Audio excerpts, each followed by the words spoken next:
in an old hospital in Northern California. There's a wing sealed for over 30 years following a series of mysterious deaths and disappearances.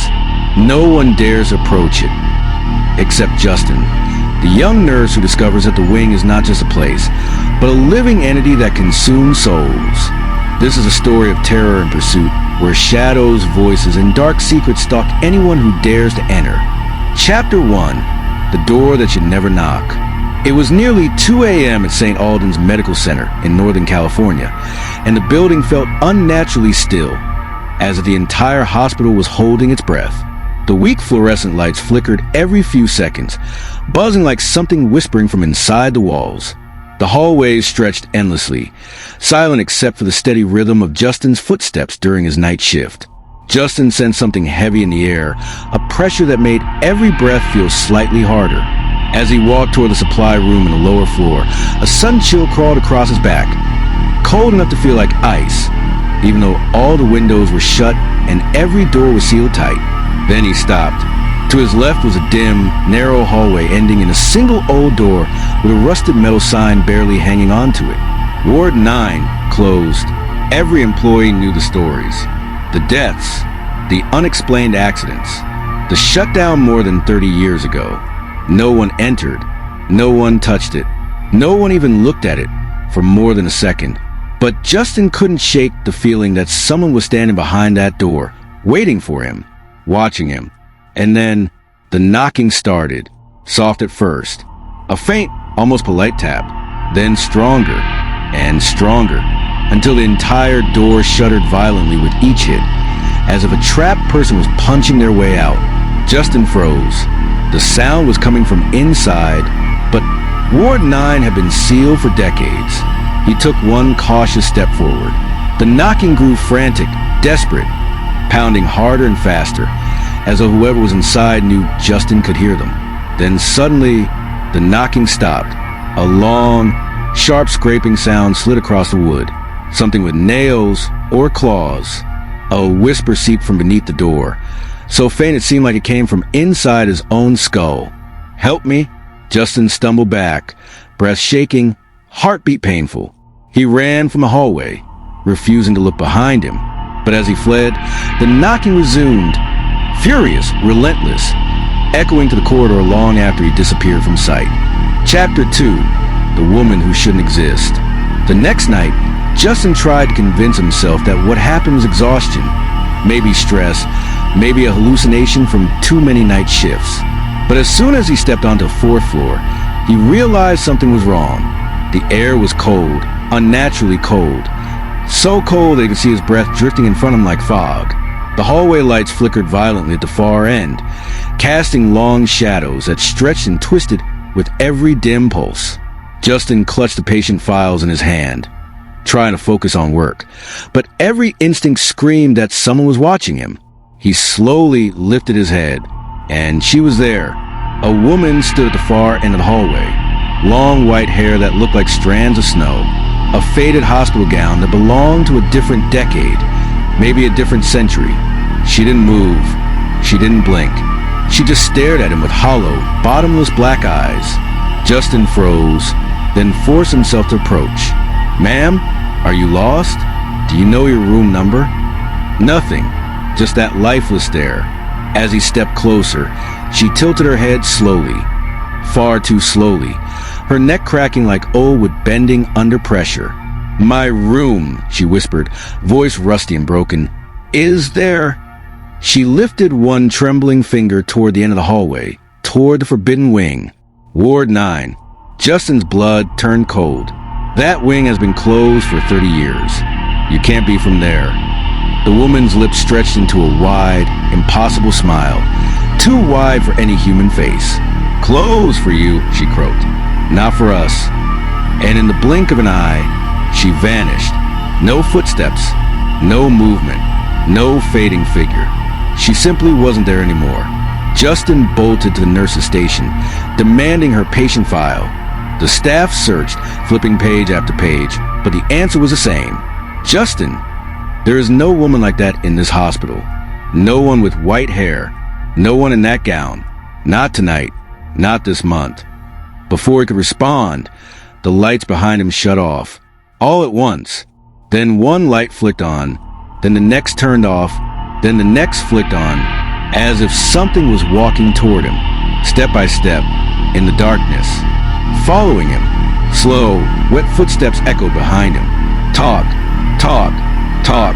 When Justin finally spun around, the hallway was empty, but the floor wasn't. Wet footprints, forming a path from the darkness, leading directly to his feet. Justin realized the truth. This wasn't just a ghost.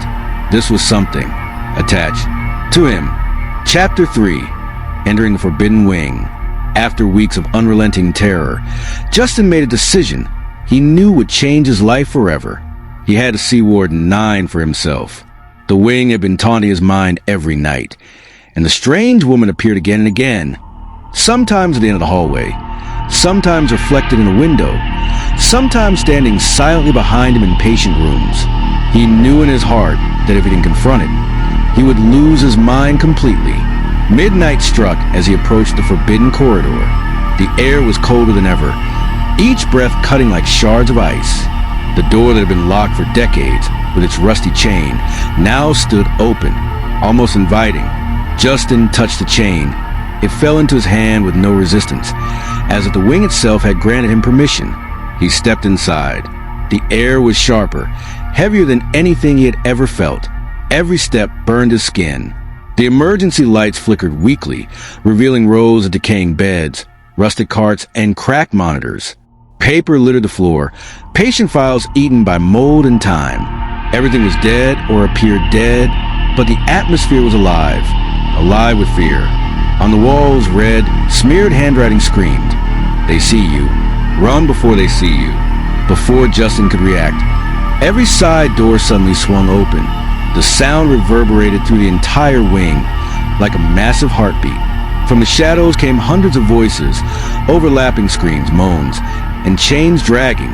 Voices of children, adults, men, women, all shouting, crying, begging. The sound was unbearable, as if the entire wing had awakened. Justin turned to run, but the old woman appeared before him. Her gown flowed like smoke, her feet hovering inches above the floor. "We have waited so long for someone who could hear us," she said in a voice no longer human. The corridor twisted and stretched, as if the walls themselves wanted to swallow him. Dark hands emerged from the floor, grabbing his legs, his arms, his clothing, dragging him into the wing. Justin's final scream vanished into the darkness. The wing had claimed him. Chapter 4. The Voices from Within. The following day, Justin was nowhere to be found. Staff searched the hospital, but no trace of him existed. The door to Ward 9 stood open, the rusted chain lying broken on the floor. Cold air poured out as if announcing a new beginning of terror.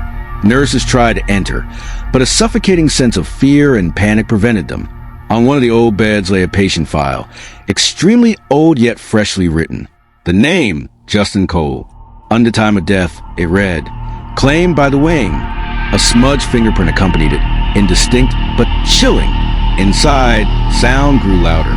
Muffled screams, moans, unnatural laughter, the wing alive with noise. From the darkness, black hands emerged, moving, grabbing everything in their path. Something else lurked, tall, pale, slow-moving shadow, observing, waiting. Anyone approaching the wing heard whispers. "You will never leave, the wing waits." Everything was alive. Everything watched. The air itself weighed heavy, as if souls were trapped within the walls. Chapter 5. The Choice. Days passed, and the medical staff avoided Ward 9 entirely. Everyone knew a supernatural force prevented anyone from approaching. Yet Justin had not disappeared entirely. In the dreams of nurses and staff, he appeared clearly, standing in the dark corridors, calling their names in muffled whispers. "Help me." One night, a new nurse entered the hallway. She felt watched, heard soft knocks, whispers, and moans coming closer from all directions. Every attempt to escape distorted the doors and hallways around her, leaving her standing in front of Ward 9. The wing was no longer just a place. It was alive. Every step, every whisper, every breath was pulling souls in. From the darkness emerged the old woman, her grotesque smile saying it all. Escape is impossible. The wing chooses her remains. In a moment, the nurse felt the ground shift beneath her feet. Black hands surrounded her, the wing consuming her fear and pieces of her soul. Chapter 6. The End and the Secret. Silence returned to the hospital, but Ward 9 remained dark and watching. No one knew how many souls it had absorbed, nor what had truly happened to Justin. Yet the old files began appearing automatically, with phone numbers, names, fingerprints, all pointing to the victims of the wing. The old woman, her pale shadow, the black hands. Everything became part of the hospital's terrifying history. Staff approaching the wing felt fear before even entering. The wing was alive. The wing watched. The wing waited for anyone daring enough to approach. Even now, on quiet nights, faint knocks, whispers, and muffled screams can be heard, as if Ward 9 waits for new souls. Everything seems normal, yet those brave enough to look down the corridor see a white shadow watching, smiling, ready, merciless.